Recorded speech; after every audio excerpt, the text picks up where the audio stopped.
साथियों, रत्न धारण करने को लेकर के बहुत सारी गलतफहमी और बहुत सारे प्रश्न हैं। उनमें से एक बड़ा प्रश्न यह है कि आखिर मुझे जो रत्न धारण करना है उसका वजन कितना हो, उसकी रत्ती कितनी हो, उसका कैरेट कितना हो। इसको लेकर के कंफ्यूजन यदि आपको भी है तो इस पर आज हम आपको शास्त्र सम्मत अनुभव सिद्ध जो बात है वो बतलाने वाले हैं। साथियों, कई वर्षों के जन्म पत्र का अध्ययन और लाखों कुंडलियों के अध्ययन के बाद हम ये कह सकते हैं कि यदि किसी की जन्म पत्रिका में चंद्रमा पीड़ित है तो उसको इस ग्रह की महादशा में इन 9 लक्षणों का, इन 9 कष्टों का, पीड़ाओं का अवश्य सामना करना पड़ता है। माता को कष्ट या माता से कष्ट, किसी न किसी प्रकार का गुप्त रोग, श्वास रोग, मानसिक रोग, तनाव या डिप्रेशन, अनिर्णय की स्थिति, ओवर थिंकिंग, स्त्रियों को स्त्रीजन्य रोग होना या ऐसी स्थितियां जिसमें कि व्यक्ति एक अज्ञात भय से पीड़ित रहता है। लेकिन साथियों, यदि आप भी इन सभी कष्टों से स्थायी और सटीक मुक्ति प्राप्त करना चाहते हैं तो उसका तरीका है इस ग्रह की महादशा मंत्र साधना दीक्षा, जो विशेष रूप से आपके नाम, आपकी जन्मतिथि के अकॉर्डिंग की जाएगी।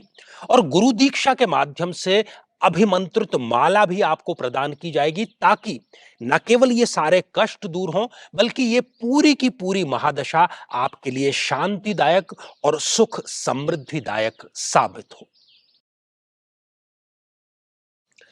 तो मेरे बहुत ही प्रिय और बेहद सम्मानित साथियों, हृदय की असीम गहराइयों से अभिनंदन, बहुत बहुत हार्दिक स्वागत।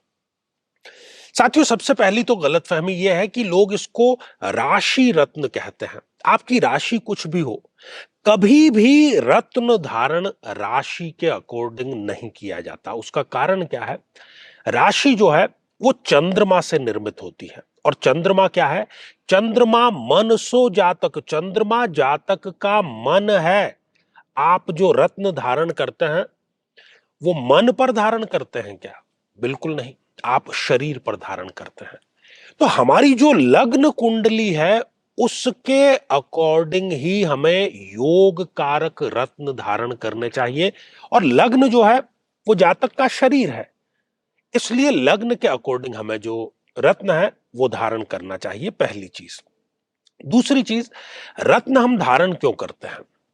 जिस किसी भी ग्रह की रश्मियां हमें चाहिए, मान लीजिए कि किसी की कुंडली में गुरु बहुत अच्छा है लेकिन डिग्रियां कम है, योग कारक तो है लेकिन बलहीन है, तो क्या करेंगे आप?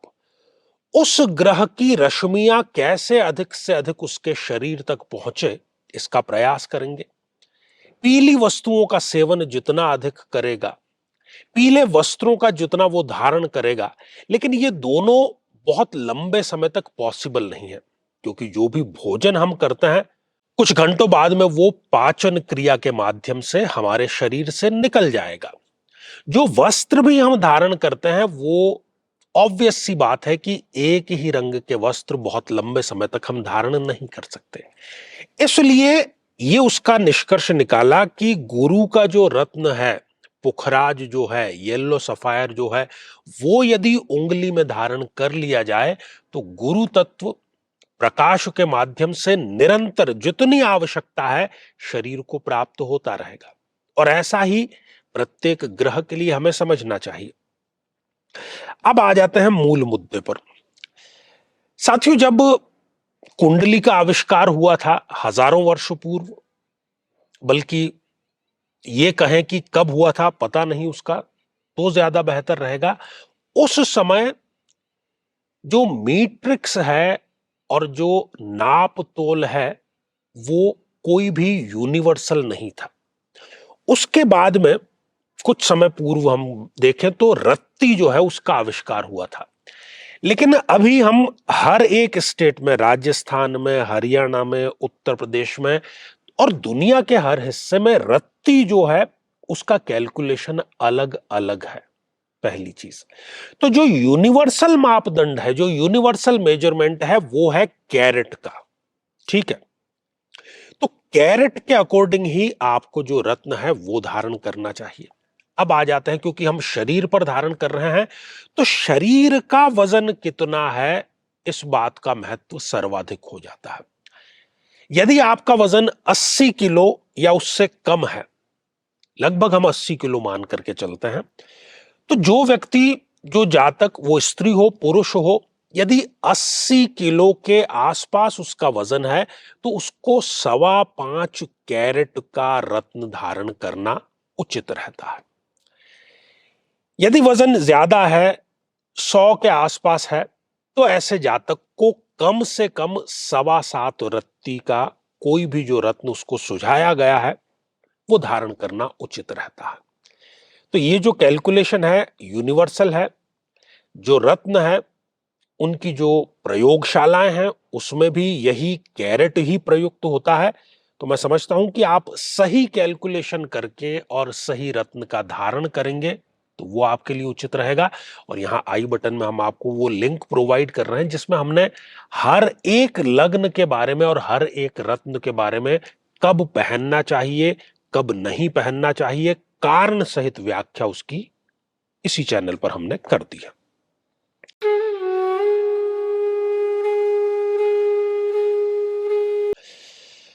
तो साथियों, अब जो समय है वो है आज के हमारे कमेंट को शामिल करने का। और आज का जो कमेंट है ये अश्विनी भोई जी इस आईडी से आया है। गुरुजी, मेरा कन्या लग्न है। ठीक है।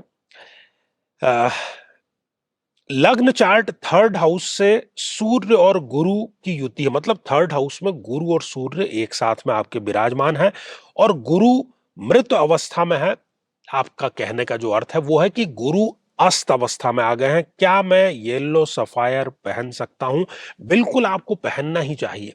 कन्या लग्न की जन्म पत्रिका में गुरुदेव एक अति योग कारक ग्रह हैं। थर्ड हाउस में वो विराजमान है, अस्त अवस्था में है, इसलिए वो शुभत्व प्रदान नहीं कर पा रहे हैं। यदि आपको गुरु के इस योग कारकत्व का लाभ लेना है तो अवश्य ही आपको, और आज हमने बता भी दिया कि कितना आपको कैरेट के हिसाब से पहनना है, तो उसका ध्यान रखते हुए अवश्य आपको धारण कर लेना चाहिए। तो साथियों, आज के लिए केवल इतना ही, और इसी मंगल कामना के साथ में कि आप सभी स्वस्थ, समृद्ध और शांतिपूर्वक जीवन व्यतीत करें। नमस्कार।